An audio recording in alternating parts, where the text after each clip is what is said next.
Bismillahirrahmanirrahim. Assalamualaikum warahmatullahi wabarakatuh. Perkenalkan, saya Lisnawati dengan NIM 2303111059,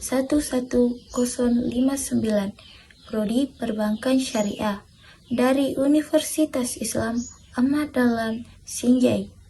Adapun tujuan pembuatan video ini untuk memenuhi tugas mata kuliah Manajemen Risiko Perbankan Syariah dari Bapak Hairul Sani ST.MM. Adapun rumusan masalah yang akan kita bahas, yaitu pertama, apa yang dimaksud dengan Manajemen Risiko Perbankan Syariah. Kedua, apa saja prinsip-prinsip yang digunakan dalam penerapan manajemen risiko pada perbankan syariah. Ketiga, bagaimana peran Dewan Pengawas Syariah atau DPS dalam memastikan penerapan manajemen risiko yang sesuai dengan prinsip syariah. Keempat, apa tujuan utama dari penerapan manajemen risiko dalam bank syariah. Kelima, yaitu apa saja tantangan yang dihadapi dalam penerapan manajemen risiko perbankan syariah. Kemudian yang keenam, bagaimana strategi peningkatan manajemen risiko agar lebih efektif dan sesuai dengan prinsip syariah. Langsung saja, pembahasan yang pertama yaitu mengenai apa yang dimaksud dengan manajemen risiko. Manajemen risiko adalah proses sistematis untuk mengidentifikasi, mengukur, memantau, dan mengendalikan berbagai risiko yang dapat mempengaruhi kelangsungan usaha bank.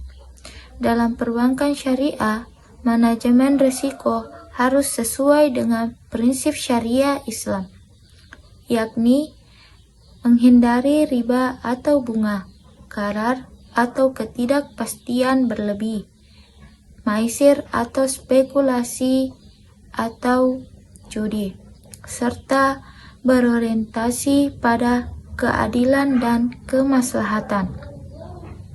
Selanjutnya yaitu mengenai prinsip-prinsip manajemen risiko syariah, yaitu dalam konteks syariah, manajemen risiko dijalankan dengan prinsip pertama keadilan, yaitu semua pihak mendapat hak dan kewajiban yang proporsional.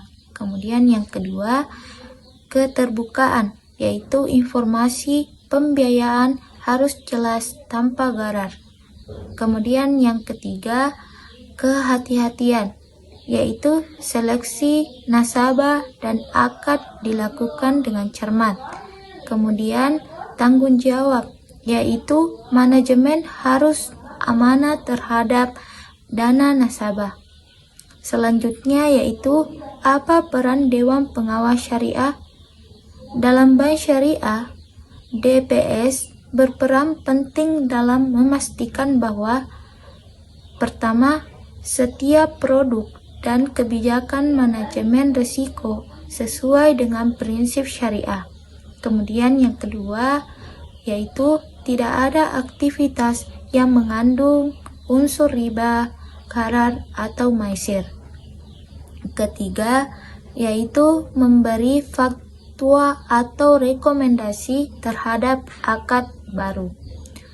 Kemudian mengenai tujuan manajemen risiko dalam bank syariah, yaitu menjaga keberlanjutan usaha atau sustainability bank.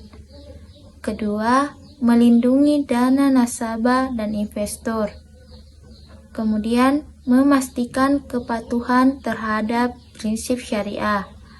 Selanjutnya, meningkatkan kepercayaan publik terhadap lembaga keuangan syariah dan meminimalkan potensi kerugian dan meningkatkan efisiensi operasional. Selanjutnya pembahasan yaitu tantangan dalam penerapan manajemen risiko syariah. Pertama, kurangnya pemahaman terhadap produk syariah yang kompleks. Kedua, keterbatasan instrumen lindung nilai atau hedging yang sesuai syariah. Kemudian yang ketiga yaitu ketergantungan terhadap regulasi konvensional.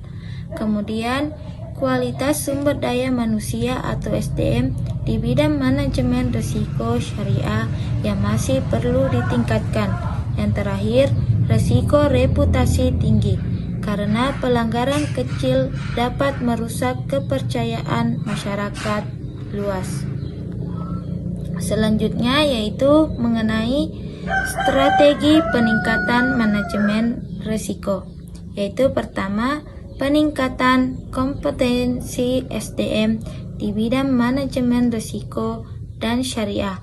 Kemudian, pengembangan sistem informasi risiko terpadu dan penerapan Good Corporate Governance atau GCG sesuai prinsip syariah dan kerjasama antar lembaga keuangan syariah untuk berbagi data risiko dan pengalaman, dan inovasi instrumen manajemen risiko syariah seperti Islamic Hedging Instruments dan Sukuk Hedging.